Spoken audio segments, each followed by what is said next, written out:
இனிய நண்பர்களுக்கு எனது அன்பான வணக்கங்கள்.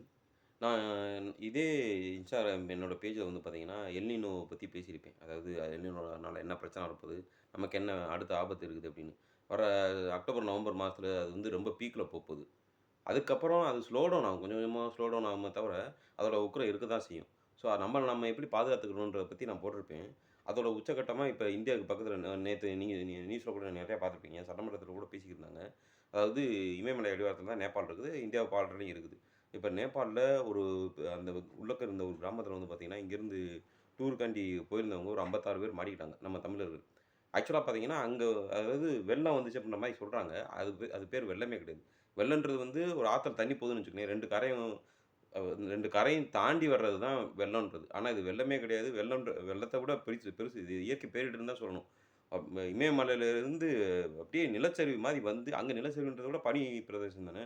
இந்த எல்னினோ எஃபெக்ட்னால தான் இருந்துக்கலாம் அப்படின்ற மாரி. இன்னொரு பக்கம் சைனாவோட சதியா கூட இருக்கலாம். ஏன்னா, அந்த பனிக்கட்டி ஒரு அங்க ஒரு ஏரி இருக்கு மேல, இமயமலைக்கு மேல ஏரி. அந்த ஏரி வந்து உறைஞ்சிருந்துச்சு பனியால. இப்ப அத வந்து உடைச்சு விடுறதுக்கு சைனானாலயும் முடியும். ஏன்னா நெறைய டெக்னாலஜி வச்சிருக்காங்க.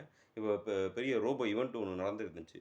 பெய்ஜிங்ல. அது மாரி இதையும் பண்ணிக்கலாம் அப்படின்ற மாரி ஒரு இது கான்ஸ்பிரசி போய்க்கிட்டு இருக்குது. அது உண்மையா பொய்யான்னு தெரியல. ஆனா, இதுக்கு இயற்கை பேரிடருக்கு நடந்ததுக்கு எல்னினோ ஒரு பெரிய காரணமா இருக்கலாம் அப்படின்றது எனது கருத்து. அ இதோட மாற்று கருத்து இருந்தாக்கா கமெண்ட்ஸ்ல தெரியப்படுத்துங்க. அந்த ஏரியில இருந்து பனி அதாவது உருகி, அந்த ஹீட்னால உருகி, அதுலேருந்து மெல்ட் ஆயி சட சட சடன்னு இறங்கி, கீழ இருந்த கிராமத்தில பாதிய எடுத்துருச்சு. கிட்டத்தட்ட ஒரு 600 பேர் இறந்துட்டாங்க அப்படின்றது இப்ப கேட்ட நிலவரம். இது அடுத்தடுத்து எப்படி வரும்னு தெரியல. இப்ப பார்டர் நேபாள் பார்டர் வந்துருச்சு. அடுத்து இந்தியாவுக்கு வரும். இதில என்ன ஒரு பிரச்சனைனா, நார்த் இந்தியாவுக்கு வந்து ஒரு வேள வெள்ளம், மழையா இருந்துச்சுனாக்கா, சவுத் இந்தியால கூட வறட்சியா கூட இருக்கலாம். இல்ல இங்கேயும் வெள்ளம், மழை கூட வரலாம். இதனால நான் என்ன சொல்ல வரேன்னாக்கா, நான் என்னோட அந்த இது எல்னினோ எஃபெக்ட்ட பத்தி பேசியிருப்பேன். அத ஒரு தடவ பார்த்துட்டு வந்துருங்க. நம்ம எப்படி நம்மள பாதுகாத்துக்கணும்ன்றது நான் சொல்ல வர்றது அதுதான். அதாவது தமிழக கவர்மெண்ட் ஏற்கனவே அ கவர்மெண்ட்டுக்கு சொல்லிட்டாங்க. இருந்தாலும் இன்னும் அதிகப்படுத்தி வேகத்த அதிகப்படுத்தணுன்றேன். ஏன்னா வந்து ஏற்கனவே வந்து நெல்ல எடுத்து வைக்கிறதுக்கு, நெல் மூட்டையெல்லாம் எடுத்து வைக்கிறதுக்கு பழைய காலங்கள்லாம் வந்து பார்த்தீங்கன்னா, நெல் மொளச்சிருந்துச்சு. எப்படி இருக்குன்னு உங்களுக்கு தெரியும்.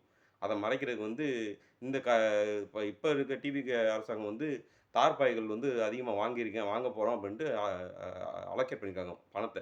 அத விட அத குடோன் கட்டி நம்ம அத பாதுகாத்து வைக்கிறத நல்லதுன்னு நான் நினைக்கிறேன். ஏன்னா அடுத்து உணவு பஞ்சம் வந்துச்சுனாக்கா, அத எப்படி இது பண்றதுன்னு நம்ம கவர்மெண்ட்டுக்கு இன்னும் தெரியல. அடுத்தடுத்து என்ன பண்ணணும் அதிகபட்சமா வறட்சி வந்துச்சுன்னா உணவு பஞ்சம் வரும். உணவு பஞ்சம் வந்துச்சுன்னா விலைவாசி வரும். அதத்தான் நான் சொல்லியிருப்பேன். எதுக்கும் தயாரா இருங்க. நம்ம தான் நம்மள பாதுகாத்துக்கணும். நன்றி, வணக்கம்.